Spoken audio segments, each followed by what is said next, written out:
Bonjour à tous, je suis avec Quentin Ancio, chef de projet à la SBL Course Circuit. Bonjour. Donc voilà, tout d'abord, est-ce que vous pouvez nous expliquer un peu en quoi consiste cette ASBL, quels sont les programmes, les différentes mesures qui sont prises au cours de l'année, depuis combien de temps ça existe? Course Circuit, c'est une ASBL qui est vieille depuis plus de 20 ans. Elle a été créée dans les années 90, donc avec un but qui est toujours le même que celui d'aujourd'hui, c'est-à-dire la promotion et l'aide aux groupes émergents, aux jeunes groupes en Fédération Wallonie-Bruxelles. Pour faire ça, on a différentes activités, c'est-à-dire qu'on organise d'une part des séances d'information gratuites partout en Fédération Wallonie-Bruxelles, où on invite un panel de professionnels à s'exprimer sur des sujets propres au secteur. On travaille aussi sur la professionnalisation des professionnels, donc c'est-à-dire qu'on essaie de créer du réseau entre les professionnels afin que tout le secteur communique.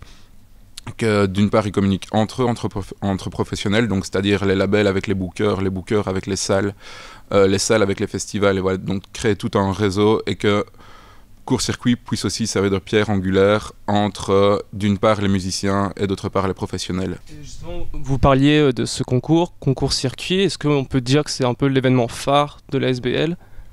C'est sans aucun doute la plus grosse vitrine de Course Circuit parce que c'est l'événement le plus visible en fait, celui pour lequel on a le plus de retombées médiatiques. D'accord. Et justement, pour les groupes qui veulent se présenter, quels sont les critères de sélection, les différentes étapes qu'ils doivent parcourir, aller au travers?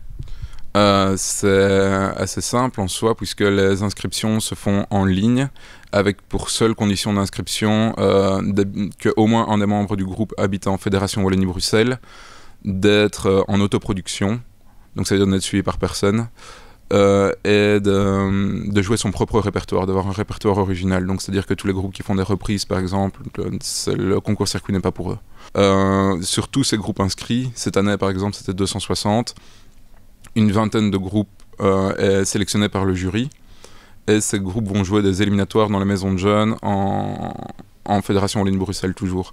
Un autre jury se déplace, va les voir, sélectionne 10 groupes qui joueront en demi-finale et ensuite 5 groupes participeront à la finale.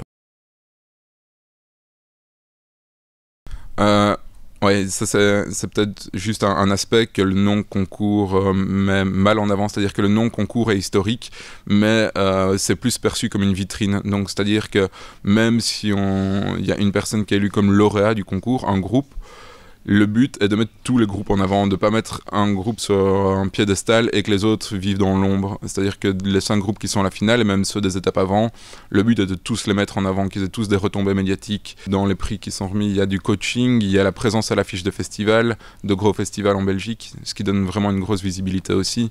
Des sessions studio, du matériel, de l'argent par la Fédération Wallonie-Bruxelles, voilà, autant de prix qui permettent aux groupes d'évoluer et de se tailler une place un peu sur la scène en Fédération Wallonie-Bruxelles et à l'international dans le meilleur des cas. Et sinon, est-ce que vous pensez que justement le public, notamment en Wallonie, est assez réceptif justement au groupe, à la musique qui est proposée au travers du concours circuit?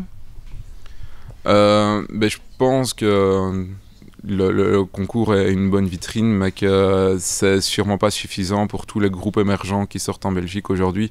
Ce que je disais au niveau de la prise de risque des organisateurs vaut aussi parfois pour le public, c'est-à-dire que la majorité des grands médias vont nous servir une musique qui est souvent la même, mais la prise de risque d'aller découvrir soi-même de la musique se fait donc de moins en moins grande. Habituer les gens à re-rentrer dans les salles de concert, c'est pour moi la meilleure des démarches pour essayer de les réhabituer à voir un maximum de concerts, bons comme mauvais, mais qui puissent au moins se forger leur propre opinion.